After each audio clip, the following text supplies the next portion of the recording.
Hello दोस्तों। आज हम बात करेंगे BRIC THSTI translation health science and technology institute के नए रिक्रूटमेंट के बारे में जानकारी। और इसमें देखेंगे first vacancy project scientist CTG.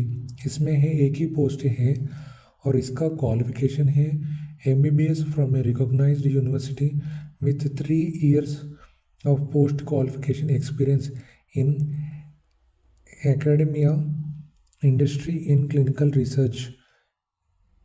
और इसका सैलरी है 1,10,000 है और इसका एज लिमिट है 40 years है। और दूसरा है क्लिनिकल रिसर्च एसोसिएट और इसमें भी है एक ही पोस्ट है और उसका सैलरी है 60,000। इसका एज लिमिट है 35 years और इसका क्वालिफिकेशन है M Tech in biomedical bioscience biotechnology और a related subject with relevant experience in maternal and child health and climate health with 2 years of post qualification experience in academia by industry।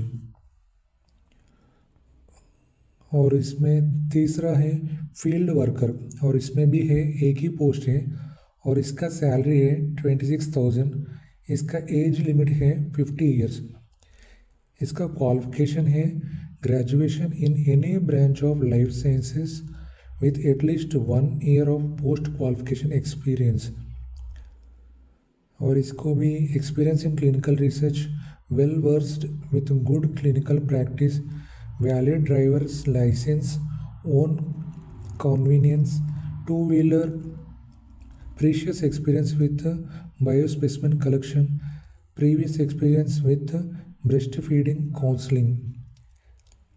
और fourth है staff nurse का और इसमें भी एक ही post है और इसका सैलरी है 32,000 और इसका एज लिमिट है 30 years।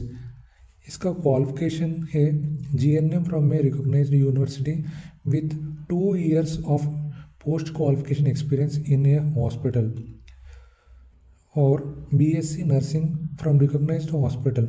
डिसेरेबल experience in clinical research, well versed with good clinical practice. और फिफ्थ है फील्ड असिस्टेंट। इसमें भी एक ही पोस्ट है, इसका सैलरी है 24,000 और इसका एज लिमिट है 50 years।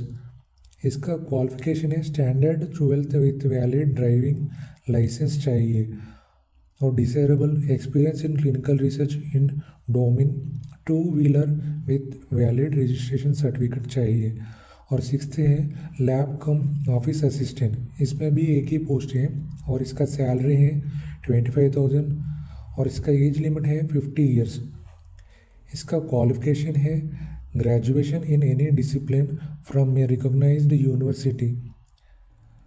और सेवन्थ है प्रोजेक्ट साइंटिस्ट। इसमें भी एक ही पोस्ट है और इसका सैलरी है 75,000। इसका एज लिमिट है 45 years और इसका क्वालिफिकेशन है PhD in any branch of life sciences from a recognised university और desirable proficiency in bioinformatics analysis from metagenomics, whole genomics with nanopore and NanoString, have strong wet lab experience भी चाहिए। और ये eighth है project technical support.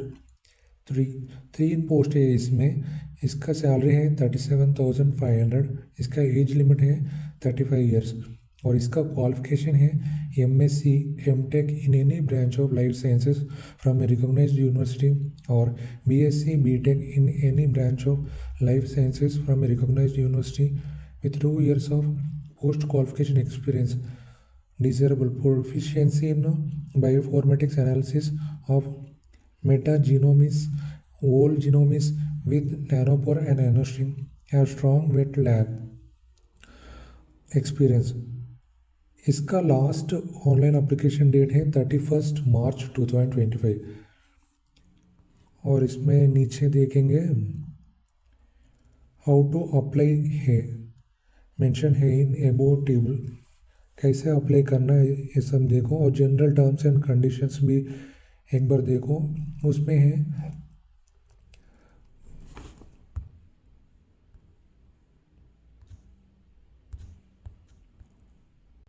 ये general terms and condition में एक बार देखो।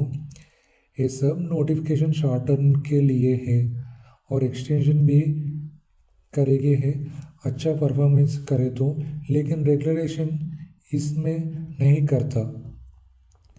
और जी पॉइंट में देखो, और रिज़ल्ट नोटिफिकेशन वेबसाइट में ही पब्लिश होता, इसलिए हर उम्मीदवार तिष्टी वेबसाइट को चेक करना है। और एच पॉइंट देखो, हर कम्युनिकेशन ईमेल में का द्वारा करता है। और आई पॉइंट, ज़्यादा एप्लीकेशन आए तो उसका हाईएस्ट मार्क और हाईएस्ट क्वालिफिकेशन एक्सपीरियंस के वजह जॉब में लेता है। और इसमें और जे पॉइंट में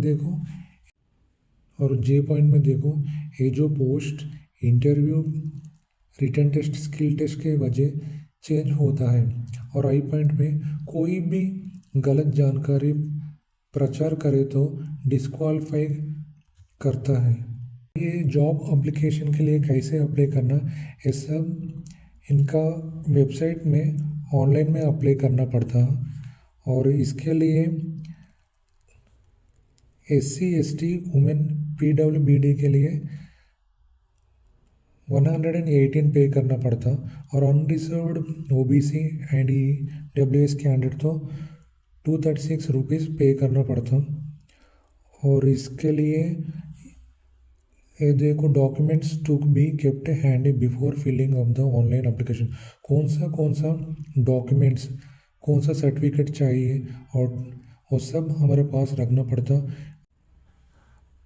और ये पूरा फिलअप होने के बाद, हमारा पेमेंट करने के बाद, हमारा ईमेल अकाउंट को वो पेमेंट का रिसिप्ट हमारे ईमेल अकाउंट को आता, उधर से हम प्रिंट आउट करके हमारे पास रखना पड़ता है।